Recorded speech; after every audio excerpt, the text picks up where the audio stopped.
Dos vários personagens que nos são apresentados nos livros e filmes do Legendário de Tolkien, uma das mais emblemáticas e incríveis é a Elfa Galadriel, uma das maiores entre os Noldor, a não ser talvez por Fëanor, apesar dela ser mais sábia. Na trilogia de Seus Anéis, ela é casada com o Elfo Celeborn, um evento que ocorre na Terceira Era, mas vemos, na série Anéis de Poder, que eles já eram casados, e essa série conta o final da Segunda Era, o que nos faz pensar há quanto tempo esse casal está junto e como eles se conheceram. Neste vídeo, veremos estas e outras respostas referentes a esse casal. Se você já é inscrito nesse canal, já deixa seu like para fortalecer essa missão de espalhar as palavras de Tolkien. E para quem ainda não é inscrito, assista esse vídeo até o final. Se você gostar do formato e roteiro do vídeo, deixe seu like e se inscreva. E já deixa aqui nos comentários temas que você gostaria de ver por aqui. E para começar esse vídeo, já quero apresentar um fato interessante sobre a linhagem de Galadriel. O primeiro rei dos Noldor foi Finwë. Após a morte de sua primeira esposa, Míriel, ele casou-se com uma elfa chamada Indis, da família dos Vanya. Eles tiveram 2 filhos, Fingolfin e Finarfin.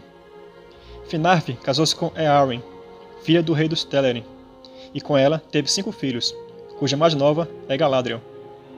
Analisando, podemos concluir que a nossa querida Galadriel tem sangue das 3 grandes famílias que chegaram a Valinor, os Vanya, os Noldor e os Telêrin.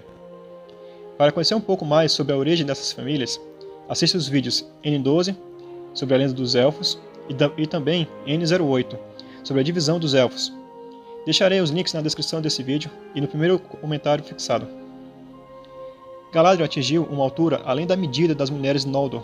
Em seu corpo, mente e vontade, era mais forte que muitos dos atletas Eldar. Seus cabelos eram dourados como os do pai, e eram radiantes como a prata estelar de sua mãe. Dizia que a luz das 2 árvores de Valinor, Telpério e Laurelin, haviam sido capturadas em seus cachos. Alguns ainda diziam que foi olhando os cabelos de Galadriel que Fëanor teve a ideia de como fazer as Silmarils. Os Noldor não tinham um lugar fixo em Valinor, sempre mudando de uma região a outra. Por isso, um desejo despertou em Galadriel, assim como nos seus irmãos, um sonho de terras longínquas e domínios que poderiam lhe pertencer. Quando houve o ocaso de Valinor, um triste acontecimento que será explicado em vídeos posteriores, Galadriel, assim como a maioria dos Noldor, rejeitou a mensagem dos Valar, e daí em diante, quando partiu para a Terra-média, incorreu na condenação de Mandos. Agora gostaria de citar uma segunda curiosidade. Christopher Tolkien, filho de J.R.R. Tolkien, escreveu nos livros Contos Inacabados uma versão sobre Celeborn, que não entrou na história canônica. Ela foi escrita no último mês de vida de Tolkien. Foi dito que Galadriel era tão imponente quanto Fëanor e se opôs a ele. Ela desejava partir de Valinor para a Terra-média, pois sentia-se confinada em Aman. Manwë conhecia esse desejo e não lhe proibira nada, mas ela não recebera uma permissão formal para partir. Ela foi morar por um tempo com a família da mãe, os Telêrin, em Okalondel, e lá conheceu Celeborn, um dos príncipes dos Telêrin. Juntos, planejaram construir um navio e fugirem, mas foi nesse instante que Melkor, juntamente com Goliant, fugiram para a Terra-média, e os Noldor atacaram os Telêrin para roubar seu navio. Nessa história, Galadriel e Celeborn lutaram contra os Noldor. Horrorizada com o ataque de Fëanor e desesperançada de Valinor, Galadriel decide partir mesmo sem a permissão de Manwë.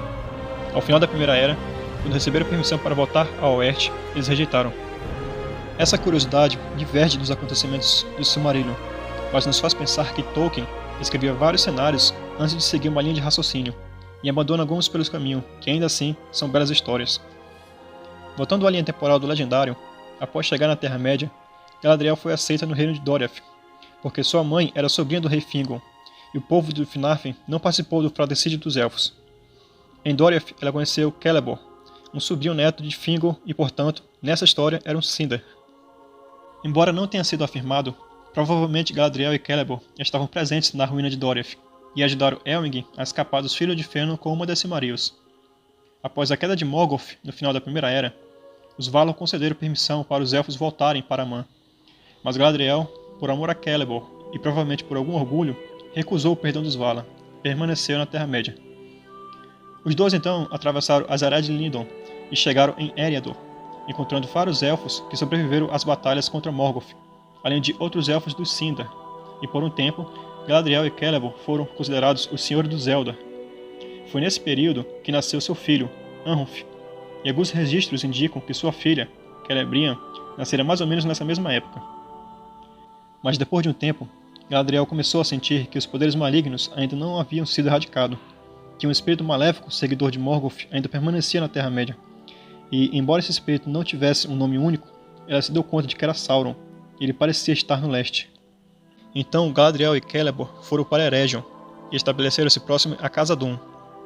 Galadriel escolheu essa região porque percebera que a Terra-média não poderia ser salva de Sauron só com o poder dos Elfos, apenas com a união de todos os povos, e ela via nos anões uma grande força e resistência.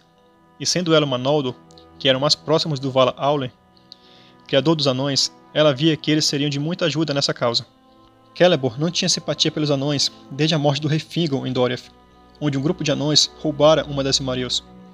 Para conhecer mais sobre esse feito, assista o vídeo N04, deixarei o link na descrição. Entretanto, os anões de Moria não estavam envolvidos nesse ataque. Um dos Noldor que estava nessa companhia era Celebrimbor. Ele era neto de Fëanor, e assim como o avô, tinha uma certa obsessão em minerar joias, e queria fazer algo tão grande que seu nome virasse lenda, como Fëanor. Em Eregion, ele se tornou artífice, e trabalhou junto com os anões. Com o crescimento e fortalecimento de Eregion, Sauron passou a temer essa nova força entre os povos, e escolheu a Terra de Mordor como fortaleza, além de ser um ponto estratégico para se opor à ameaça de desembarque dos Homens de Númenor, que começavam a chegar na Terra-média. O poder de Galadriel e Celeborn havia crescido muito nesse período, e com o auxílio dos anões, eles conseguiram entrar em contato com os Nandor, os elfos que renunciaram à grande viagem dos elfos desde Cuviene. Com isso, Galadriel conseguiu proteger o noroeste da Terra-média, caso Sauron atacasse por lá, e Gil-galad, rei dos Noldor, afastou os emissários de Sauron das regiões de Lindon. Mas Sauron era um dos seres mais inteligentes de Arda. Combinando seu poder de metamorfo e esperteza, ele se fez passar por um emissário dos Valar, adotando o corpo de um elfo, e foi para Eregion, dizendo que veio para auxiliar os elfos na luta contra os poderes malignos que ainda permaneciam. Será feito um vídeo explicando sobre a forjadura dos Grandes Anéis e seus portadores.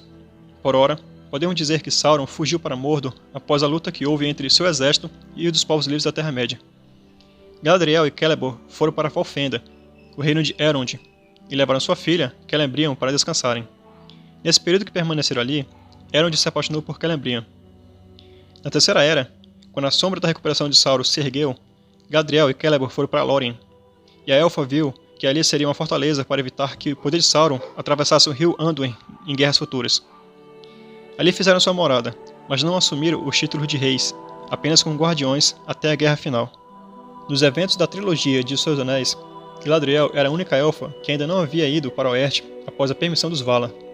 Em seu lamento em Lórien, um poema conhecido como Namarien, ela acreditava que viveria para sempre na Terra-média. Ela pede que a Frodo fosse concedida a passagem para o oeste, para ser curado dos males que o anel lhe trouxera. E esse pedido é aceito. Ele vai para Tol Eressëa, uma ilha solitária à vista de Aman. Mas ela também parte, juntamente com Celeborn, como uma recompensa por seus serviços contra Sauron, e principalmente pela rejeição a um anel. Aqui termina o relato desse casal, um apanhado geral que fez, juntando o Silmarillion, os Contos Inacabados, os Seus Anéis e algumas cartas de Tolkien.